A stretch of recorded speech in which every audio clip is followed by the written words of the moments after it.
Assalamualaikum warahmatullahi wabarakatuh. Waalaikumsalam warahmatullahi wabarakatuh. Alhamdulillahilladzi ja'ala ramadhana syahra as-siyama lil mu'minin.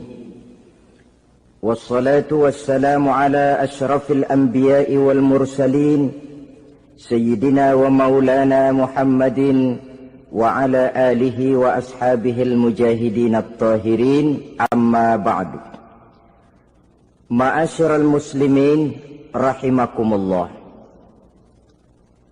Dari jumlah 12 bulan yang ada dalam agama kita, yang dihitung sejak Muharram sampai dengan bulan Zulqa'dah, maka Ramadan mendapat gelar Sayyidus Syuhur. Sayyidus Syuhur artinya raja, penghulu atau tuan dari seluruh bulan. Apa sebabnya maka Ramadan ini dinamakan Sayyidus Syuhur? Sebab yang pertama, Ramadan dipilih oleh Allah menjadi bulan tempat di mana pertama kali diturunkan ayat-ayat suci Al-Quranul Karim. Allah tidak memilih Rabiul Awal, tidak Rajab, tidak pula Sya'ban misalnya, tetapi dipilihnya Ramadan untuk menjadi bulan di mana diturunkan ayat-ayat suci Al-Quranul Karim. Seperti yang dijelaskan dalam surah Al-Baqarah ayat 185, A'udzu billahi minasyaitonir rajim. Syahrul Ramadan allazi unzila fihi al-Qur'an hudan linnasi wa bayyinatin minal huda wal furqan. Bulan Ramadan, bulan di mana diturunkan di dalamnya Al-Quranul Karim, yang merupakan petunjuk dan jalan menuju petunjuk bagi orang-orang yang beriman.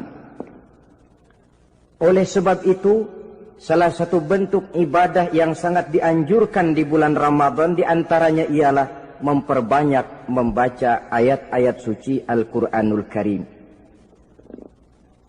Yang kedua, Ramadan disebut Sayyidus Syuhur karena di dalamnya ada satu malam yang bobotnya khairun min alfi syahr.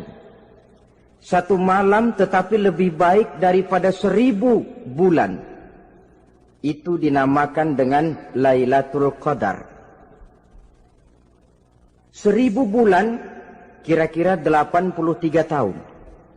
Nilai ibadah di malam itu lebih baik daripada nilai ibadah 83 tahun. Padahal umur orang sekarang kan jarang yang sampai 83 tahun. Bagaimana ini harus kita pahami? Ma'asyiral muslimin, sejak kita akil balik sampai kepada usia kita yang sekarang ini, kalau kita mau jujur bercermin, rasanya kita harus mengakui banyak dosa dan kesalahan yang pernah kita kerjakan. Kalau kita berbuat dosa selama 40 tahun, kemudian kita bertaubat 20 tahun lamanya, kalau menurut rumus dagang, ini kan belum tertutup. Dosa 40 tahun ditebus dengan taubat 20 tahun. Tapi haruskah dosa tidak terampuni? Allah Subhanahu wa ta'ala Maha Penyayang.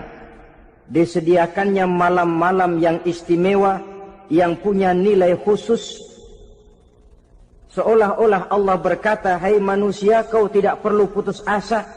Bagaimanapun banyak dosa kau lakukan, bagaimanapun banyak kesalahan kau kerjakan, nih, aku sediakan satu malam khairun min alfi syahrin, lebih baik daripada 1000 bulan yang disebut dengan Lailatul Qadar.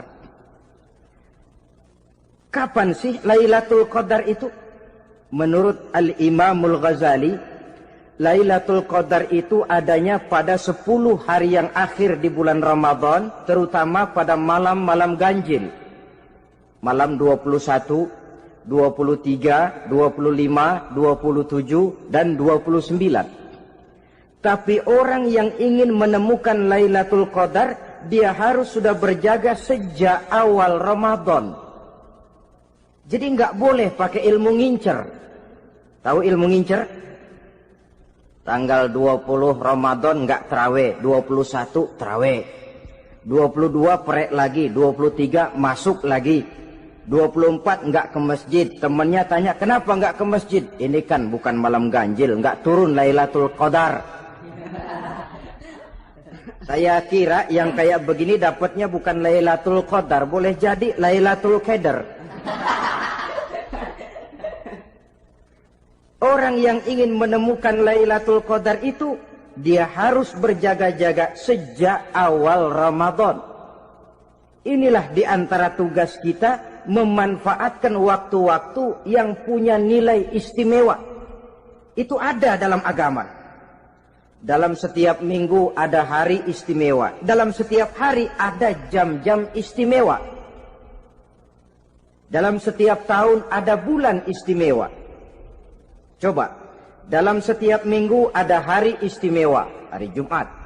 Dalam setiap hari ada jam-jam istimewa, sepertiga malam yang terakhir. Antara jam 2 sampai menjelang fajar di kala subuh, itu saat-saat istimewa. Di samping saat istimewa, Allah pun menyediakan tempat-tempat yang istimewa. Solat di Masjidil Haram, pahalanya 100.000 kali ketimbang solat di masjid-masjid lain. Begitu di Masjid Nabawi misalnya, ini tempat yang istimewa. Lailatul Qadar, waktu yang istimewa yang diberikan kepada kita untuk kita manfaatkan dengan sebaik-baiknya. Toh dalam kehidupan bernegara saja misalnya, kan pada setiap tanggal 17 Agustus itu presiden memberikan grasi ampunan kepada para entah itu tahanan politik dan sebagainya. Ada yang mendapat potongan tahanan. Waktu-waktu yang istimewa. Inilah sebab kedua kenapa Ramadan dinamakan Sayyidus Syuhur. Sebab yang ketiga, Ramadan disebut Sayyidus Syuhur karena di dalamnya nilai kebajikan berlipat ganda adanya.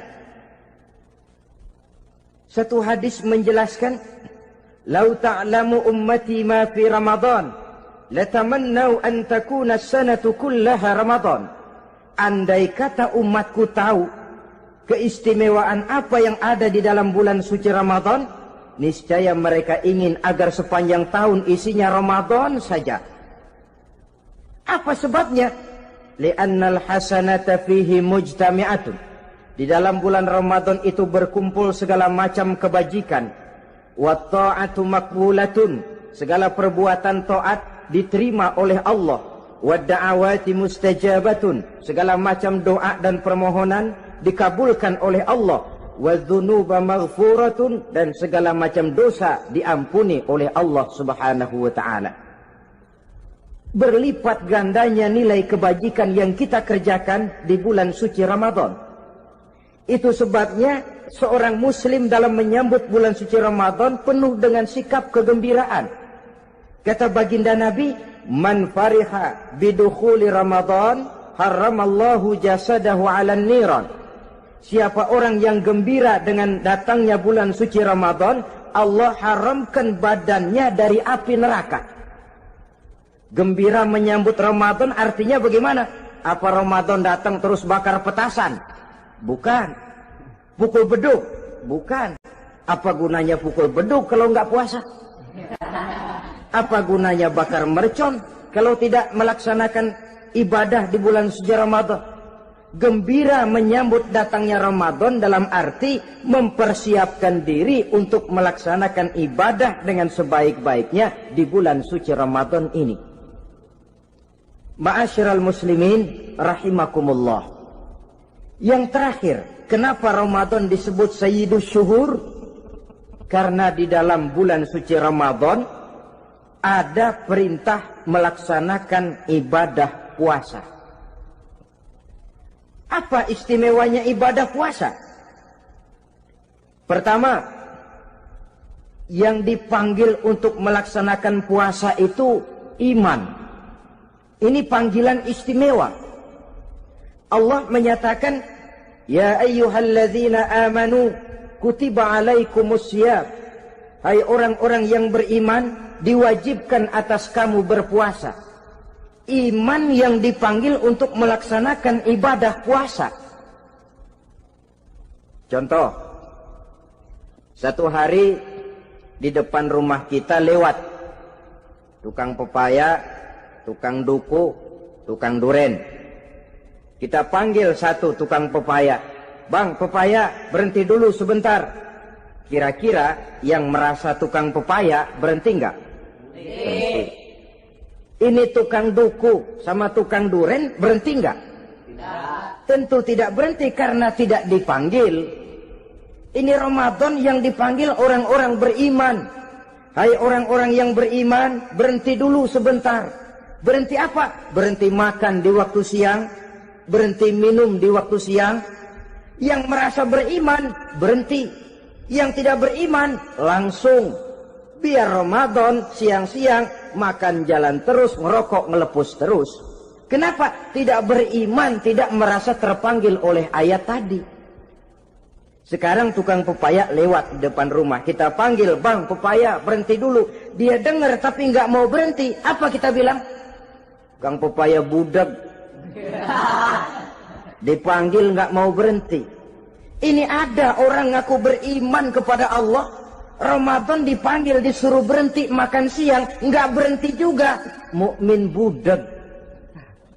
Disuruh berhenti minum di waktu siang, nggak berhenti juga. Mukmin budak. Ini istimewanya puasa. Panggilan difokuskan kepada iman. Hai orang-orang yang beriman. Allah tidak bilang hai orang-orang yang sudah masuk Islam. Tidak. Ya ayyuhallazina aslamu. Tidak. Ya ayyuhallazina amanu yang dipanggil. Hai orang-orang yang beriman.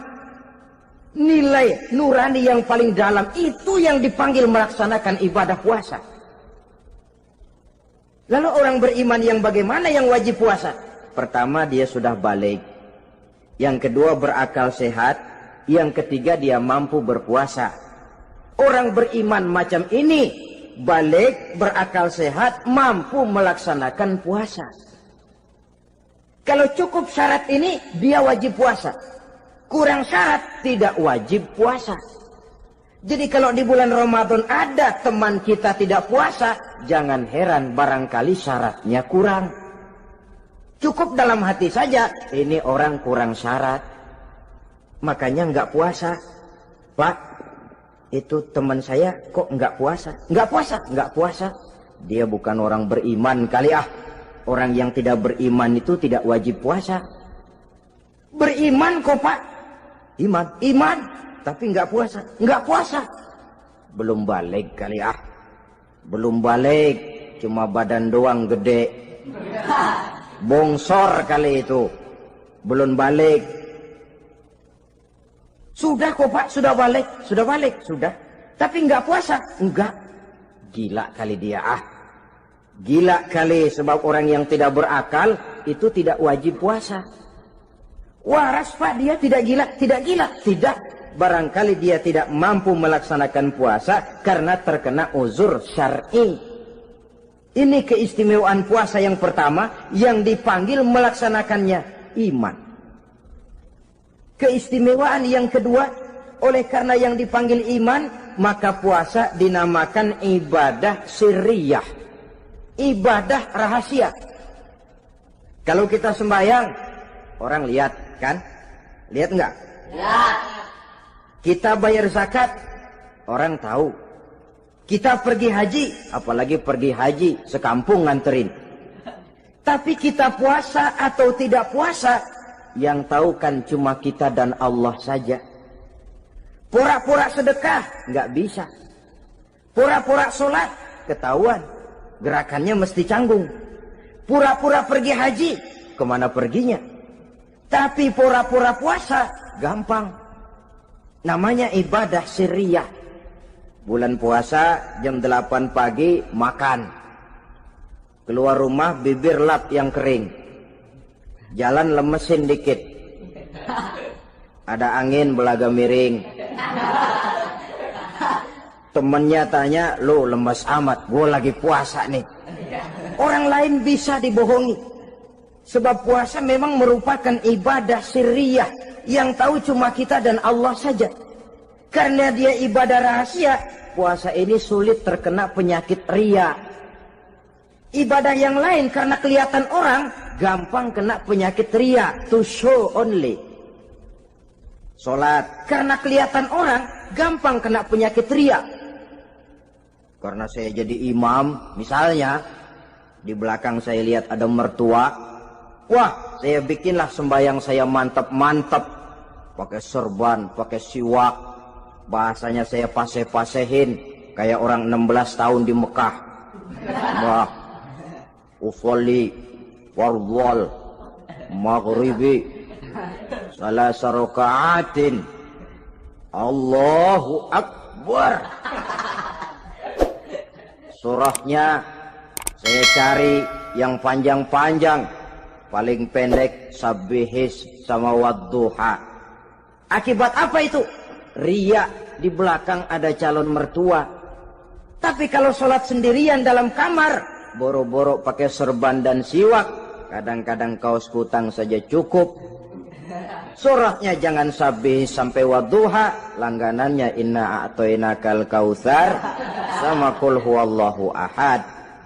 Karena sholat terlihat orang, mudah kena penyakit riya. Sedekah pun begitu.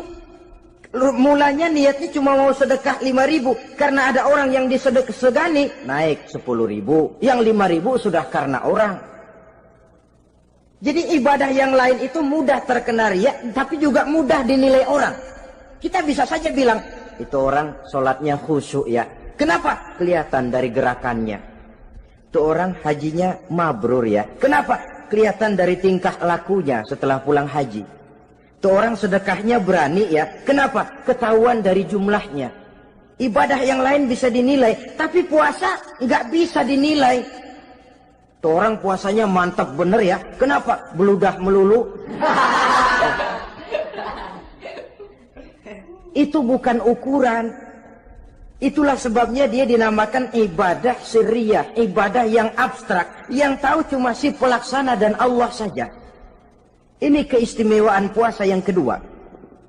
Yang ketiga, saudara-saudara, kalau ibadah-ibadah yang lain, ganjaran pahalanya itu dijelaskan oleh Allah. Sedekah kalau ikhlas pahalanya begini. Haji kalau mabrur pahalanya ini. Sembahyang berjamaah pahalanya ini. Untuk puasa tidak. Puasa Allah cuma bilang as-siyamu li wa ana ajzi bihi. Puasa adalah untukku, aku yang akan membalasnya. Berapa besar balasannya tidak dijelaskan oleh Allah. Apa artinya ini? Kalau saudara kerja, mandor bilang, sampean kerja sama saya, gaji 1 hari 5.000. Ketahuan kan, sehari 5.000. Kita bisa kong kalingkong, ada mandor rajin, nggak ada mandor kendor. Pokoknya sehari 5.000. Tapi kalau mandor cuma bilang, kau kerja sama aku, soal gajimu nanti aku yang atur. Tidak dijelaskan berapanya, nanti aku yang atur. Ini kan mestinya kita kerja hati-hati. Sebab apa? Mungkin gaji kita lebih besar dari jumlah 5.000 kalau kerjaan memuaskan. Mungkin tidak digaji sama sekali kalau kerjaan berantakan. Tidak dijelaskannya pahala puasa menjadi sugesti bagi kita untuk melaksanakan ibadah ini dengan sebaik-baiknya. Mungkin gaji sangat besar, mungkin tidak digaji sama sekali. Sebab kata Nabi, kam min shaimin laisa lahu min siyamihi illa al-ju' wal 'atsh. Berapa banyak orang puasa, dia tidak memperoleh apa-apa dari puasanya kecuali lapar dan haus saja. Puasa sah, kewajiban gugur, nilai 0. Tidak dapat apa-apa kecuali lapar dan haus. Jadi inilah keistimewaan daripada ibadah puasa. Saudara hadirin yang saya hormati, kemudian apa sih perlunya kita melaksanakan ibadah puasa ini? namanya syahwat.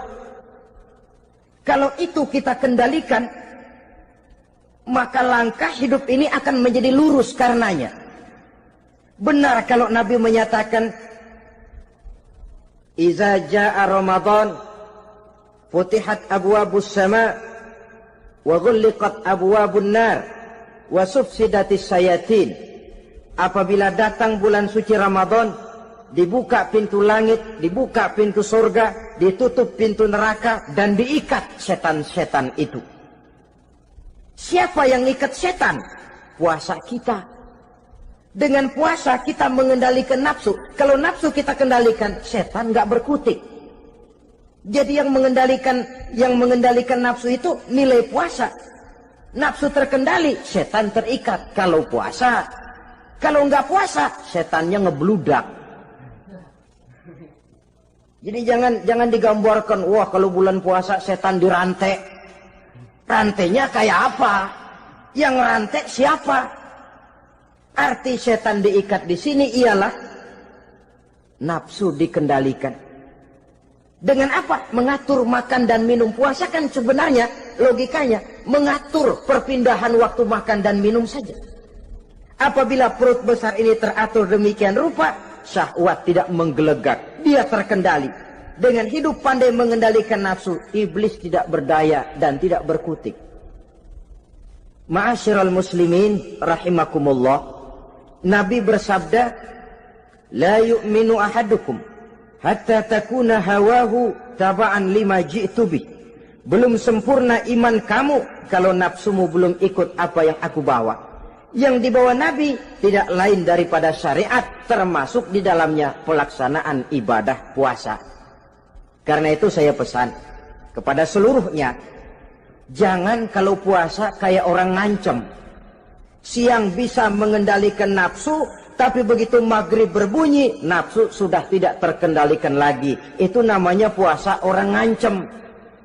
Kayaknya, biarin siang gua tahan, ntar lo maghrib.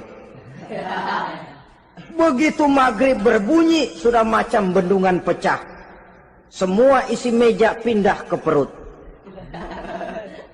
Akhirnya, kalau siang dia setengah mati kelaparan, habis buka setengah mati kekenyangan. Dua-duanya jelek. Kalau sudah kekenyangan, yang enak kan ngukur balik. Tidur.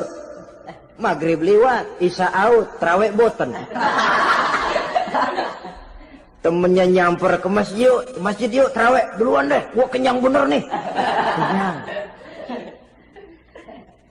Berbuka itu yang bagus pakai etik ya, etika buka itu. Maghrib berbunyi, cukup seteguk air, 3 butir korma atau sepotong kue. Sholat maghrib. Selesai sholat maghrib, masuk ronde kedua. Waktunya agak panjang, makan ala qadarnya. Selesai makan, berangkat ke masjid, isya, tarawih. Pulang tarawih, masuk ronde ketiga. Waktunya panjang, mau habis-habisan juga nggak apa-apa. Tapi kalau begitu maghrib berbunyi langsung dipukul 1 ronde, kita yang rubuh. Kekenyangan. Waktu siang dia sanggup mengendalikan nafsu, tapi begitu maghrib berbunyi, nafsu sudah tidak terkendali lagi. Asar pengaruh puasa tidak akan membekas dalam jiwanya.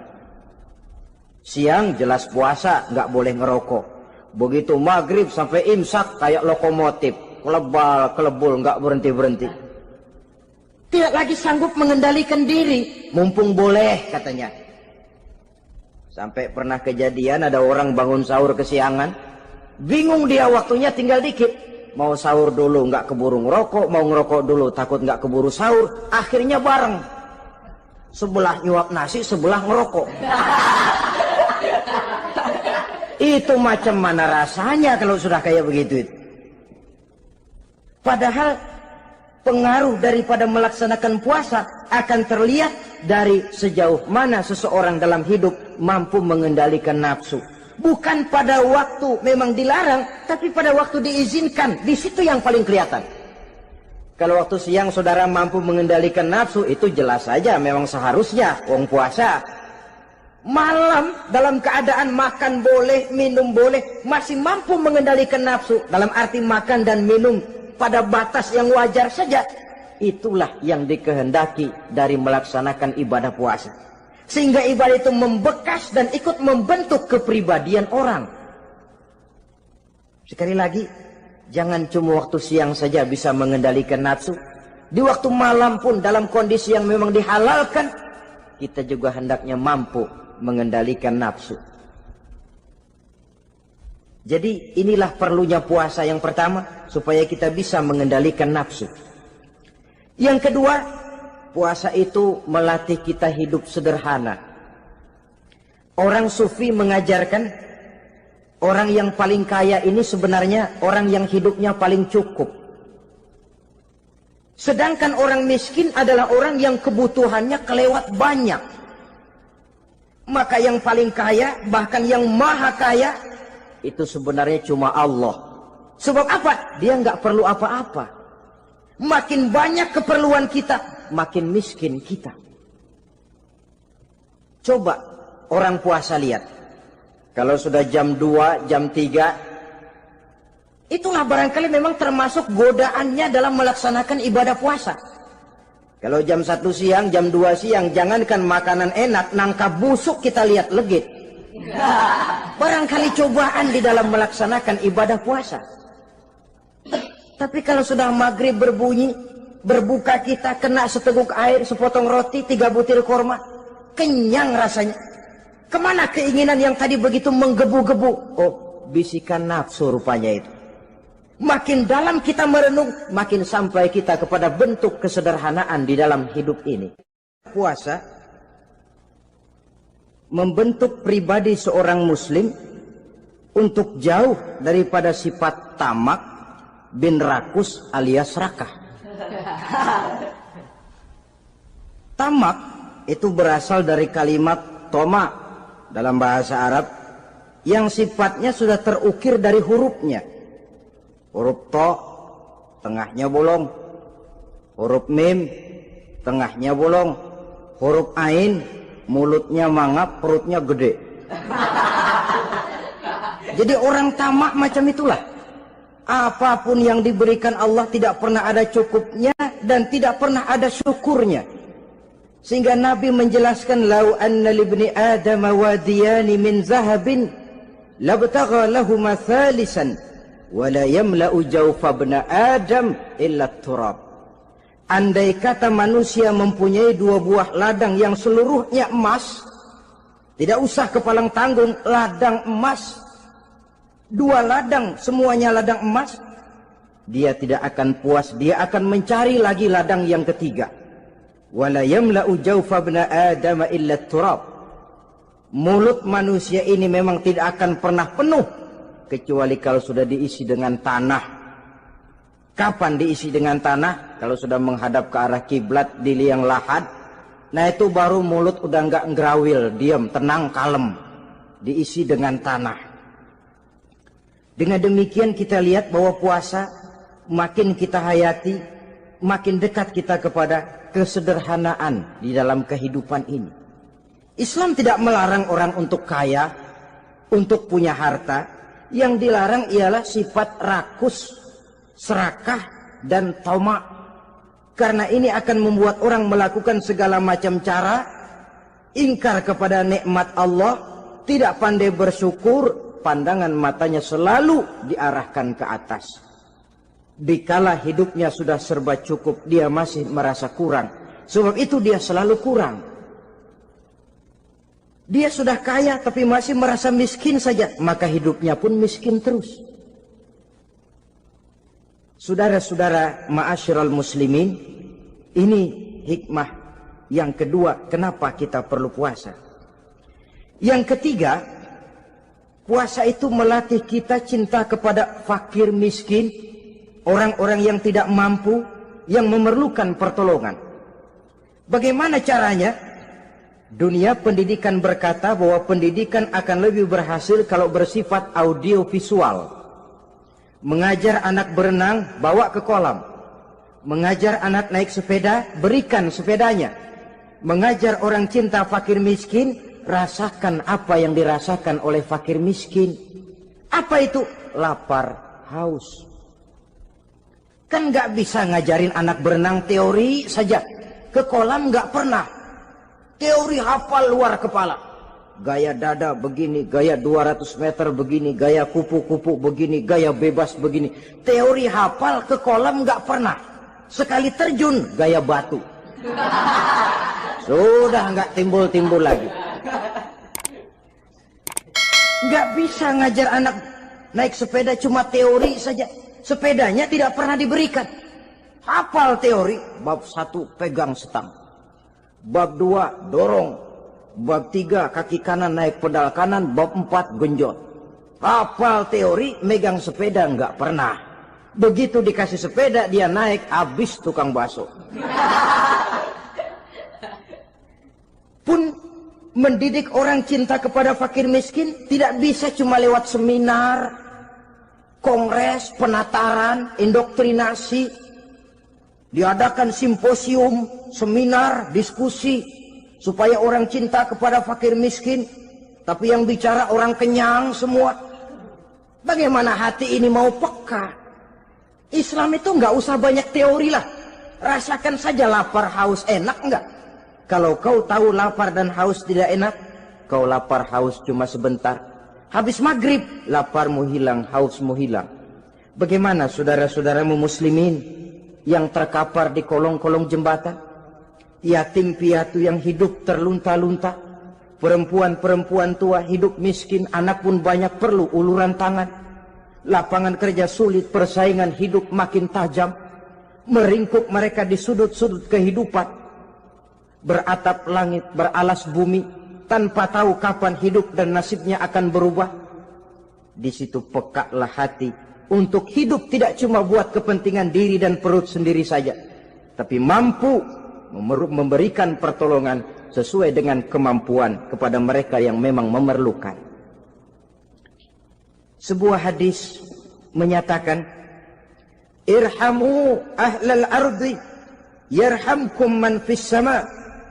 Sayangilah apa yang ada di permukaan bumi, nanti yang di langit akan sayang kepadamu.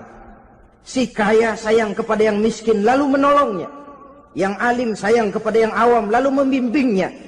Yang pemimpin sayang kepada rakyat lalu melindunginya.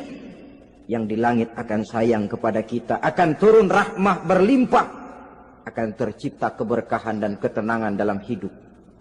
Tapi kalau sebaliknya, yang kaya malah nyantap yang miskin, yang pemimpin malah menggilas yang rakyat, yang alim malah membodoh-bodohi orang yang memang sudah bodoh, akan terwujudlah malapetaka. Bukan rahmah yang turun dari langit, tapi azab akan menimpa kita semua. Orang yang menghayati lapar, menghayati haus, akan timbul kepekaan sosial. Hidup tidak cuma untuk diri sendiri saja, tapi mampu melihat lingkungannya. Yang keempat, kita perlu puasa untuk menumbuhkan sifat jujur dan disiplin. Coba lihat, kalau tengah hari bulan puasa, andai kata saudara masuk ke dalam kamar seorang diri, saudara kunci dari luar, lalu saudara makan, tidak seorang pun tahu. Tapi kenapa itu tidak kita lakukan? Ada semacam perasaan malu. Malu kepada Allah. Iya, orang lain tidak tahu.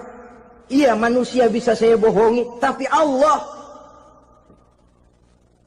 Atau umpamanya waktu sholat zuhur, saudara sholat zuhur di masjid, umpama ketika ngambil air wudhu, giliran ke kemur, saudara korupsi dikit aja, telan.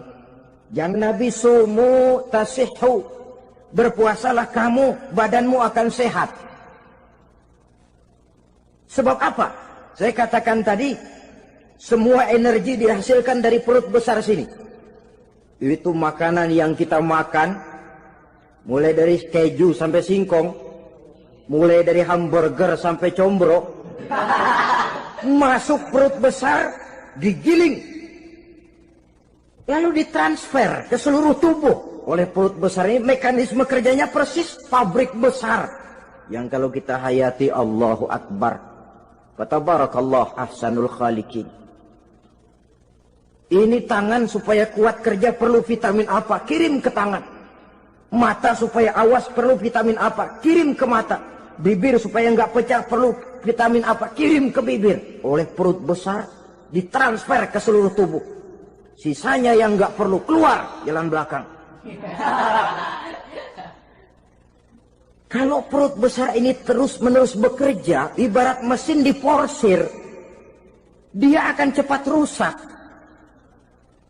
Maka datang bulan Ramadan, perut besar itu jangan terlalu diporsir, diberikan tenggang waktu istirahat, sehingga Nabi memberikan jaminan sumu tasihhu, berpuasalah kamu, pasti kamu akan sehat. Buktinya orang mati kelaparan banyak, tapi yang mati karena puasa, kalau puasanya betul, nggak ada. Maka Islam itu agama yang sesuai dengan fitrah ya. Buktinya apa? Puasa wisol itu bukan saja tidak boleh, tapi haram. Puasa wisol artinya puasa nyambung. Dari pagi sampai maghrib, sampai malam, sampai besok pagi lagi terus-terusan puasa, haram. Karena itu bertentangan dengan fitrah. Islam tidak cukup dari waktu imsak sampai datang waktu maghrib. Kenapa? Menurut perhitungan itu sesuai dengan daya kemampuan maksimal manusia. Sudah diukur itu. Allah yang bikin manusia kok. Jadi kalau Allah perintah puasa, itu sudah dalam kemampuan daya tampung dari kapasitas yang dimiliki manusia. Orang mati kelaparan banyak, yang mati karena puasa nggak ada. Belum pernah saya dengar ada warta berita, sari berita-berita penting dalam siaran ini, gara-gara bulan puasa orang Islam pada mati. Nggak ada.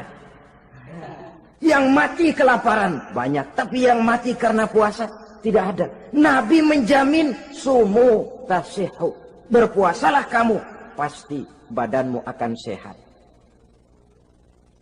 Ma'asyiral muslimin, kalau sudah tahu kita apa perlunya kita berpuasa, pembicaraan akan saya lanjutkan bagaimana seharusnya kita puasa. Puasa yang ideal itu yang bagaimana? Al-Imamul Ghazali menjelaskan, orang yang puasa itu ada 3 macam. Pertama, saumul awam, puasanya orang kebanyakan. Orang macam ini merasa sudah puasa asal tidak makan, tidak minum, puasa sudah. Pokoknya tidak makan, tidak minum, itulah puasa. Ini puasanya orang awam. Matanya tidak pernah puasa, kupingnya tidak puasa, kakinya tidak puasa, tangannya tidak puasa. Ini puasa orang awam, kebanyakan. Hasilnya tidak mustahil seperti yang dikatakan Nabi tadi. Berapa banyak orang puasa tidak mendapat apa-apa dari puasanya kecuali lapar dan haus. Puasa sah, kewajiban gugur, nilai 0. Kan rugi ibadah semacam itu. Sebab jangan lupa, yang membatalkan itu kan 2. Ada yang membatalkan pahala puasa, ada yang membatalkan puasa. Bedanya apa? Kalau puasa batal, pahala jelas batal. Tapi kalau pahala yang batal, puasanya mungkin sah. Kewajibannya gugur, tapi pahala tidak ada. Kalau yang membatalkan puasa sih umumnya kita bisa jaga itu. Sebab apa? Masalahnya konkret, kelihatan. Apa yang membatalkan puasa? Misalnya makan dan minum yang disengaja walaupun sedikit, batal. Sedikit tapi sengaja tidak mengenyangkan, batal. Mamanya pentol korek yang kecil itu, sengaja telan waktu puasa, batal. Kan sedikit pak, nggak kenyang kok. Sengaja itu yang bikin batal. Tapi kalau tidak sengaja seperti lupa, itu tidak batal. Misalnya hari pertama puasa, di sembahyang subuh tidur, bangun jam 8, lupa kebiasaan, langsung aja nyerbu ke dapur. Dapat sepiring setengah, ingat, astagfirullah, lagi puasa, betul. Setelah ingat bagaimana? Yang masih ada di mulut keluarkan, berkemur, lanjutkan puasanya, sah. Perkara sepiring setengah yang udah kadang masuk bagaimana Pak? Itu rezeki. Lawang orang lupa. Lupa itu kan jenis yang ma'fu anhu, jenis yang dimaafkan. Makan dan minum yang disengaja walaupun sedikit, batal. Batal puasanya. Apalagi muntah yang disengaja, batal puasa itu. Ukuran sengaja kan kita tahu. Apalagi hilang akal, seperti gila atau pingsan, batal puasa. Apalagi hubungan suami istri di waktu siang secara sengaja, batal. Kalau sengaja, kalau nggak sengaja, enggak. Namanya nggak sengaja. Umpamanya, saya nggak sengaja Pak, tahu-tahu udah nyampe situ, gimana? Yang nggak batal, cuma begitu ingat, buru-buru selesai mandi, lanjutkan puasanya, sah. Jangan begitu ingat sih ingat Pak puasa, cuman tanggung. Nah, ini tanggung ini yang bikin jadi batal. Dan jangan lupa, orang yang membatalkan puasa karena hubungan suami istri, dendanya paling berat. Seorang sahabat pernah lapor, halaktu ya Rasulullah. Ya Rasul, celaka saya. Ma'ahlakak, apa yang bikin kamu celaka? Saya lagi puasa Ramadan ya Rasulullah, saya nggak tahan. Lalu, saya nyelonong sama istri saya. Pengantin baru ini rupanya. Nyelonong bagaimana? Ya nyelonong. Nyelonong. Melanggar dia, tapi jujur. Lapor. Kata Rasul, ya sudah, bayar dendanya. Dendanya apa ya Rasulullah? Bebaskan budak. Aduh, saya nggak punya budak ya Rasulullah. Tidak punya? Tidak punya. Puasa 2 bulan berturut-turut. Tidak boleh diselang-seling. Syahraini mutatabi'aini. 2 bulan berturut-turut. Tidak boleh diselang-seling. Gimana? Sanggup puasa 2 bulan berturut-turut? Enggak kuat ya Rasulullah. Enggak kuat? Enggak kuat. Ramadan yang sebulan aja saya nyelonong. Apalagi 2 bulan. Kalau kau tidak kuat juga, beri makan 60 fakir miskin. 1 orang 1 mod. Ya Rasulullah. Apalagi? Jangan memberi makan 60 fakir miskin. Orang istri saya di rumah sehari masak 3 hari libur. Saya orang susah ya Rasulullah. Saya pikir lagian ya orang kebangetan juga. Sudah melarat sama larangan berani. Rasul masuk ke dalam kamar, keluar kembali bawa sekeranjang kecil kurma. Kalau kau tidak punya apa-apa, bawa pulang ini. Sedekahkan kepada orang-orang miskin di kampungmu sebagai pembayar dendamu. Ya Rasulullah. Apalagi? Di kampung saya itu yang paling miskin saya. Waduh, rusak bener ini orang. Apa marah Rasul? Beliau malah senyum. Ya sudah, kalau memang yang paling miskin kamu, bawa pulang saja itu kurma, beri makan anak istrimu di rumah. Orang ini udah melanggar larangan, dapat kurma lagi. Yang kedua, watak hukum Islam itu elastis, fleksibel, tidak kaku. Tidak kalau sudah begitu ya mesti begitu, itu tidak. Yang sering kaku kan kitanya umat Islam di dalam memahami Islam. Saudara hadirin yang saya hormati, yang tidak boleh itu pun di waktu siang. Kalau malam sejak maghrib sampai sebelum imsak, pada awal perintah puasa tidak boleh. Tapi ternyata banyak juga yang nyerempet-nyerempet. Sampai Allah turunkan, uhilla lakum lailatas siyami arrafasu ila nisaikum. Dihalalkan bagi kamu pada malam puasa bergaul dengan istrimu. Jadi barangkali di antara pendengar ini ada yang pengantin baru, tolong sabarlah di waktu siang. Tunggu maghrib berbunyi. Kalau sudah maghrib habis buka, mau buka lagi juga nggak apa-apa. Terserah saja. Ini yang membatalkan puasa. Yang kita sulit mengontrol, yang membatalkan pahalanya. Apa misalnya? Ngomong-ngomongin orang. Puasa, ngomongin orang jalan terus. Itu ya tetangga kita. Kenapa emang? Oh, anu. Kita sih bukan ngomongin orang ini. Bukan ngomongin orang katanya. Ngomongin tuyul. Anu. Bohong. Orang puasa bohong, apa puasanya batal? Tidak. Puasanya sah. Yang batal mungkin pahalanya. Saudara-saudara, ma'asyiral muslimin rahimakumullah. Mata, terutama di kota-kota besar, menjaga mata ini kadang-kadang kita nggak pengen lihat tapi kelihatan. Sebab itu memang yang tidak boleh ngeliatin. Kalau kelihatan lain, kelihatan itu kan rezeki. Orang kita nggak mau tapi kelihatan. Yang kelihatan itu sebentar. Kata Imam Ali, nazaratul ula laka wa tsaniyatu alaika. Pandangan pertama untukmu, yang kedua atasmu. Jadi begitu kelihatan, ya sudah. Jangan kelihatan tapi manteng aja enggak mau. Jadi mantengnya ini yang jadi urusan.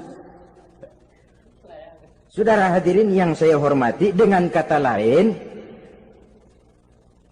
berusahalah kita untuk puasa zahir batin. Itu yang pertama tadi. Puasa tingkatnya orang saumul awam disebut. Tingkat yang kedua, saumul khawas. Puasanya orang khusus. Bagaimana ini? Di samping tidak makan dan tidak minum, panca inderanya sudah ikut puasa. Matanya puasa. Kupingnya puasa. Asal ada diajak ngomong-ngomongin orang, maaf ya, kuping saya lagi puasa. Kakinya puasa, diajak jalan ke tempat yang tidak baik, dia bilang, maaf saja, kaki saya lagi puasa. Diajak nyolong, maaf, tangan saya lagi puasa. Tidak cuma sekedar tidak makan dan tidak minum, panca inderanya sudah ikut puasa. Sekurang-kurangnya, seperti inilah puasa kita. Zahir, batin. Nah, yang tertinggi disebut saumu khawasil khawas.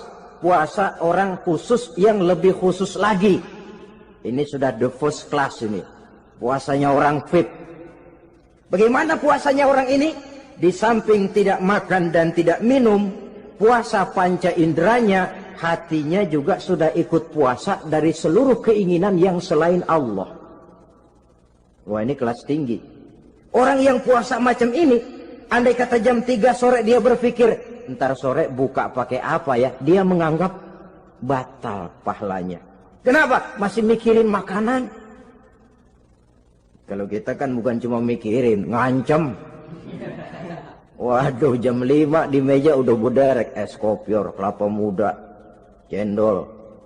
Apa yang mau diminum lebih dulu? Tingkat yang tertinggi ini, hatinya juga puasa dari semua keinginan yang selain Allah. Idealnya, sekurang-kurangnya kita puasa zahir batin. Zahirnya menahan diri dari yang membatalkan puasa, batinnya mencegah diri dari yang membatalkan pahala puasa kita itu. Ma'asyiral muslimin rahimakumullah. Terakhir, Rasulullah sallallahu alaihi wasallam membagi bulan Ramadan itu menjadi 3 bagian. Sepertiga yang pertama, tanggal 1 sampai 10 Ramadan, masa turunnya rahmah. Turunnya kasih sayang Allah. Kalau istilah sepak bola, tanggal 1 sampai 10 Ramadan ini disebut babak semifinal. Babak penyisihan. Sepak bola itu kalau baru tingkat babak penyisihan, pesertanya banyak. Seluruh kesebelasan turun bertanding. Babak penyisihan. Ramadan tanggal 1 sampai 10 babak penyisihan, putaran pertama. Pasaran puasa rame. Masjid musola full house. Meledak, tidak sanggup menampung jamaah yang tarawih itu. Yang tadarus meriah. Kenapa? Maklum babak penyisihan, seluruh kesebelasan turun bertanding. Tanggal 1 sampai tanggal 10 Ramadan.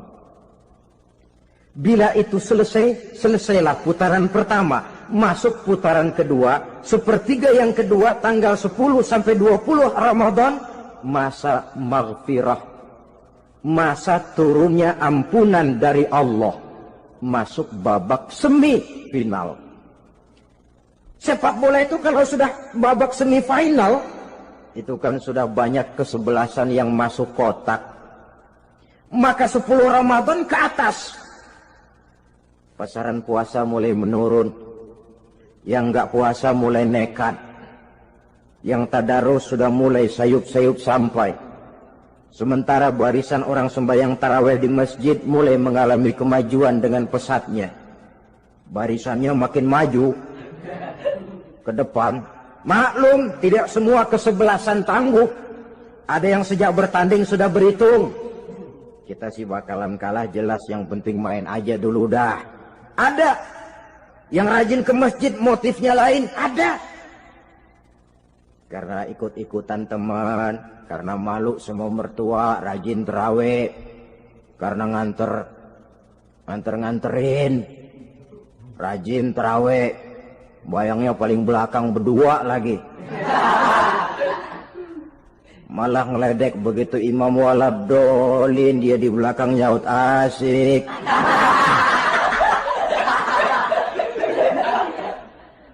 Yang kayak begini ini sudah nggak bakal tahan lama. Akan gugur di babak semifinal. Puncaknya, putaran terakhir, tanggal 20 sampai akhir Ramadan, masa itkun minan nar, masa pembebasan dari api neraka. Masuk babak final. Kalau sudah babak final, ya pesertanya nggak banyak sudah. Ramadan tanggal 20 ke atas babak final. Pesertanya nggak banyak. Sebab apa? 20 Ramadan ke atas pikiran orang sudah bercabang itu. Yang punya kampung sudah siap-siap mau pulang mudik. Lebaran di buah kampung. Puasa kayak enggak, yang penting pokoknya lebaran. Yang pegawai negeri gajinya kecil, anaknya banyak, palanya ngebet. Yang belum punya sepatu, belum punya baju, macam-macam problem, sehingga konsentrasi ibadah menurun. Padahal Nabi sangat menganjurkan tingkatkan ibadah, la siyama fi ashril awakhir, lebih-lebih pada hari 10 yang akhir, tanggal 20 sampai akhir Ramadan. Di situ dianjurkan memperbanyak ibadah, i'tikaf, tarawih, tadarus Quran, bersedekah, amalan-amalan sunnah yang sangat dianjurkan di bulan suci Ramadan ini. Nah, mereka yang keluar sebagai finalis Ramadan, Allah Subhanahu wa ta'ala berkenan memberikan piagam penghargaan. Di atas piagam itu tertulis dengan nyata, ghufira lahu ma taqaddama min zambihi. Pemegang piagam ini dinyatakan keluar sebagai finalis Ramadan. Kepadanya diberikan penghargaan dengan jaminan ampun terhadap seluruh dosa yang pernah dia kerjakan. Sehingga dia keluar Ramadan, masuk 1 Syawal, seperti bayi baru dilahirkan oleh ibunya. Bersih tanpa dosa, karena sudah dibersihkan oleh ibadah Ramadan. Sehingga masuk Syawal, dia rayakan Idul Fitri, dia pantas mengucapkan minal aidin wal faizin. Minal aidin artinya, semoga kita termasuk orang yang kembali. Kembali kemana? Kembali kepada fitrah. Seperti bayi baru dilahirkan oleh ibunya. Tidak punya dosa kepada Allah, karena sudah dibersihkan oleh ibadah Ramadan. Ini orang yang finalis. Puasanya betul, tarawihnya betul, pantas mengucapkan minal aidin. Dan kalau tarawih cuma 2 malam, puasa 3 hari. Lebaran paling rajin, mas minal aidin ya, minal aidin. Nggak tahu diri lu. Minal aidin dari mana? Saudara hadirin, dosa kepada Allah bersih oleh ibadah Ramadan. Tinggal dosa kepada sesama manusia, berhalal bihalal di hari raya Idul Fitri. Nah, inilah pembicaraan kita pada pertemuan kali ini, dengan harapan mudah-mudahan ibadah kita diterima Allah. kita keluar sebagai finalis yang pada akhirnya masuk ke dalam kelompok minal aidin wal faizin, orang yang kembali suci kepada fitrah dan orang yang beruntung. Dengan semangat inilah kita rayakan Idul Fitri, hari raya kembali kepada fitrah. Terima kasih banyak atas segala perhatian. Mohon maaf atas segala kekurangan. Usikum wa nafsi bitaqwallah. Wassalam.